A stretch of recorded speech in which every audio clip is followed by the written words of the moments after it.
क्रांती भक्तीचा मळा या यूट्यूब चॅनलला लाईक करा, शेअर करा व सबस्क्राईब करायला विसरू नका.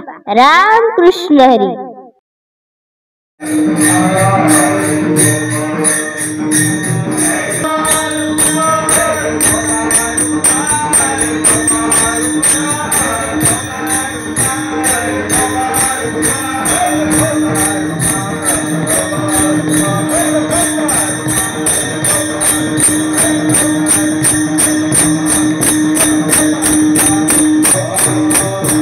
वडिलांचं नाव होतं वडिलांचं नाव होतं माधव बुवा आणि आईचं नाव होतं रुक्मिणी. ते उस्मानाजवळ तेर नावाचं गाव आहे, तेर, आणि त्या तेर गावामध्ये त्यांचा जन्म झाला. माधव बुवांना 8 अपत्ये झाली. माधव बुवा त्यांना संत म्हणायचे. संत माधव बुवा असं गोरबा काकांच्या वडिलांची ख्याती होती, त्यांचं नाव होतं. आणि त्या माधव बुवांना 8 अपत्ये झाली. 8 अपत्ये झाल्यानंतर ते थोडेसे दुःखी झाले. एक दिवस पांडुरंग परमात्मा ब्राह्मणाच्या वेशामध्ये त्यांच्या घरी आले. घरी आल्यानंतर त्यांनी विचारलं, तुम्हाला काय दुःख आहे? म्हणजे काय दुःख विचारता मला? 8 मुलं ज्याने आपल्या हाताने गाडली त्याचं दुःख काय विचारता? त्या ब्राह्मणाला विचारलं. चला म्हणले, ज्या ठिकाणी तुम्ही मुलं पुरलीत ना, ती लहान लहान मुलांचा म्हणजे पुरलं जातं आणि लग्नानंतर जाळलं जातं, असं आपली हिंदू संस्कृती आहे. त्याला ज्या ठिकाणी पुरलं होते त्या ठिकाणी त्या ब्राह्मणानं म्हणजे ब्राह्मण वेशातल्या पांडुरंगाने त्या ठिकाणी नेलं त्याला. आणि मग 7 मुलं खोदून काढली. त्याचे हड्डी म्हणजे अवशेष काय थोडेफार असतील ते काढल्यानंतर ते जिवंत झाले. जिवंत 7 मुलं स्वर्गाच्या दिशेनं निघून गेले, 7 मुलं. आणि 8वा मुलगाही निघाला होता. तेवढ्यात काय केलं, पांडुरंगाने त्याचा हात धरला आणि तो माधवाच्या आसपास गेला. ते म्हणजे आता याचं नाव गौरी. महाराष्ट्रामध्ये प्रत्येक 15 किलोमीटरच्या अंतरावर म्हणजे भाषेत फरक आहे. आपण खड्डा म्हणतो, पण त्या तिकडं उस्मानाबाद साईडला गोरीत घातला म्हणतात. गोरी म्हणजे खड्डा. आणि मग गोरीतून निघाला म्हणून त्याचं नाव गोरवा ठेवलं. असं पांडुरंगाने याचं नाव गोरवा ठेवा, हा मोठा विठ्ठल भक्त होईल, असं त्यांनी गोरोबा काकांचं थोडक्यात जन्माचं सांगितलेलं आहे. गोरोबा काकांचा जन्म हा 13व्या शतकात झाला. 1200 काहीतरी 13व्या शतकात झाला. आणि त्यांची पुण्यतिथी म्हणजे चैत्र कृष्ण तृतीया, आपलं त्रयोदशी, कृष्ण पक्ष चैत्रातली त्रयोदशी असं त्यांची पुण्यतिथी आहे. पुण्यतिथी म्हणजे त्या दिवशी त्यांनी हा देह ठेवलेला आहे. पण यांच्यामध्ये एकदा काय झालं आपल्याला माहित आहे, सर्वांना त्यांचं चरित्र.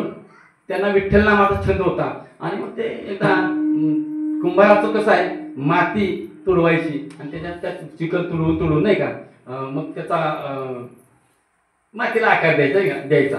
तर ते आमचे कबीरजी म्हणतात, माटी कहे कुमार से काही रोंदे मोहे, एक दिन ऐसा आएगा मैं रोंदूंगी तोहे कबीरा, मैं रोंदूंगी तोहे. माती कुंभाराला म्हणते, किंवा मराठी सांगेल, माती सांगे कुंभाराला काय माझं तुडविसी, तुझाच वेड्या शेवट आहे माझ्या पायासी, नाही का. प्रत्येक अशा पद्धतीनं ते मातीला तुडवत असताना त्यांचं लहान बाळ आलं, पायाखाली गेलं आणि मग ते रक्तबंबाळ होऊन ते मेलं पोरलं तिथं पायाखाली. त्यांना भान नाही. पत्नी पाण्याला गेली, आली, बघितलं तर मला तुडून यानं मारून टाकलेला आहे. हा सगळ्यांना आपल्याला हा विषय जरा माहित आहे. सुद्धा संतांचं चरित्र उच्चार केल्याने काय होतं, ते ऐकणाऱ्यालाही पुण्य मिळतं आणि सांगणारालाही पुण्य मिळतं. विठ्ठल विठ्ठल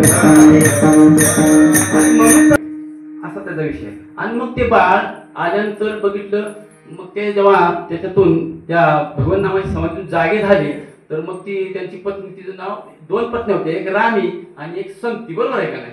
रामी नाव, मोठी रामी आणि धाकटी संती.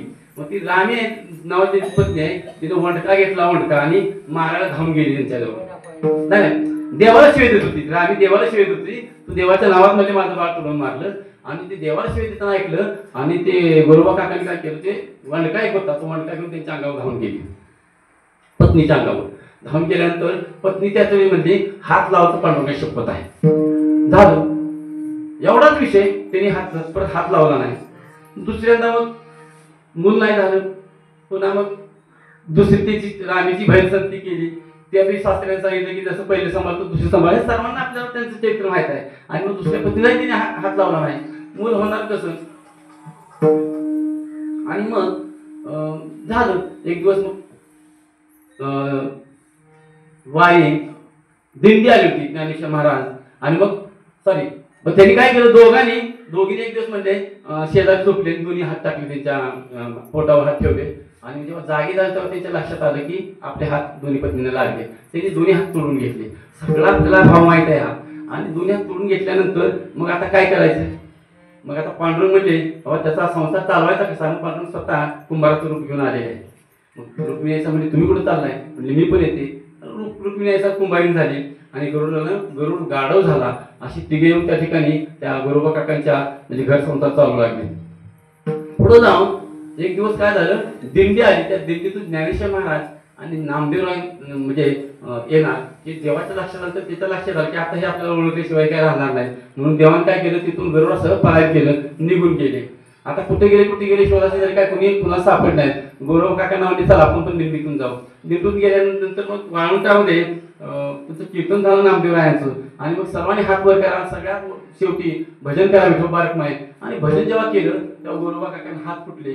असा एकंदरीत गोरोबा काकांचं चरित्र आपण सर्वांना परिचित आहे आणि सर्वांना माहिती सुद्धा आहे. तर आज त्या पुण्यतिथीच्या निमित्तानं आपण या ठिकाणी एकत्रित आलेलो आहोत. नामस्मरण करायचं. ज्ञानदेव तुकाराम, ज्ञानदेव तुकाराम, ज्ञानदेव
केला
आंबेडकर महाराज की जय, वीरवारकरी लोढावळे महाराज की जय, गुरु काका महाराज की जय.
Hare Rama